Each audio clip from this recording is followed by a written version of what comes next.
अनंत चतुर्दशी की कथा। एक बार महाराज युधिष्ठिर ने राजसूय यज्ञ किया। उस समय यज्ञ मंडप का निर्माण सुंदर तो था ही, अद्भुत भी था।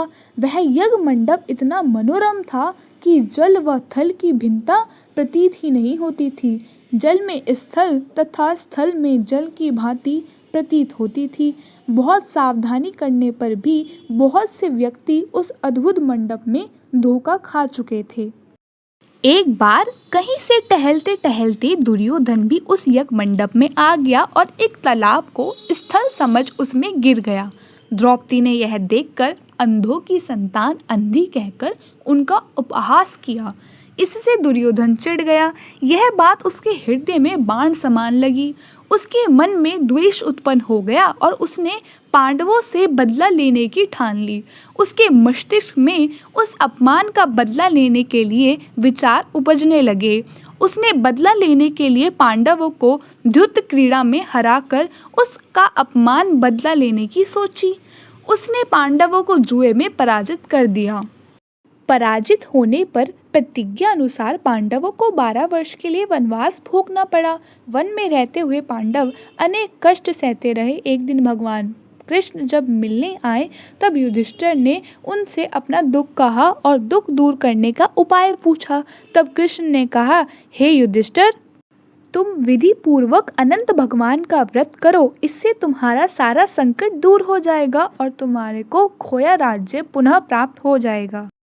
इस संदर्भ में श्री कृष्ण ने उन्हें एक कथा सुनाई। प्राचीन काल में सुमंत नाम का एक नेक तपस्वी ब्राह्मण था। उसकी पत्नी का नाम दीक्षा था। उनकी एक परम सुंदरी, धर्मपरायण तथा ज्योतिर्मयी कन्या थी जिसका नाम सुशीला था। सुशीला जब बड़ी हुई तो उसकी माता दीक्षा की मृत्यु हो गई। पत्नी के मरने के बाद सुमंत ने कर्कशा नामक स्त्री से दूसरा विवाह कर लिया। सुशीला का विवाह ब्राह्मण सुमंत ने कौंडिन्य ऋषि के साथ कर दिया। विदाई में कुछ देने की बात पर कर्कशा ने दामाद को कुछ ईंटें और पत्थरों के टुकड़े बांधकर दे दिए। कौंडिन्य ऋषि दुखी हो अपनी पत्नी को लेकर अपने आश्रम की ओर चल दिए, परंतु रास्ते में ही रात हो गई। वे नदी तट पर संध्या करने लगे। जब अनंत भगवान प्रकट होकर बोले, हे कौंडिन्य, तुमने मेरा तिरस्कार किया था, उसी से तुम्हें इतना कष्ट भोगना पड़ा। तुम दुखी हुए, अब तुमने पश्चाताप किया है। मैं तुमसे प्रसन्न हूँ। अब तुम घर जाकर विधि पूर्वक अनंत व्रत करो।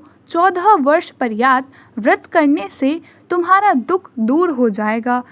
तुम धन धान्य से संपन्न हो जाओगे।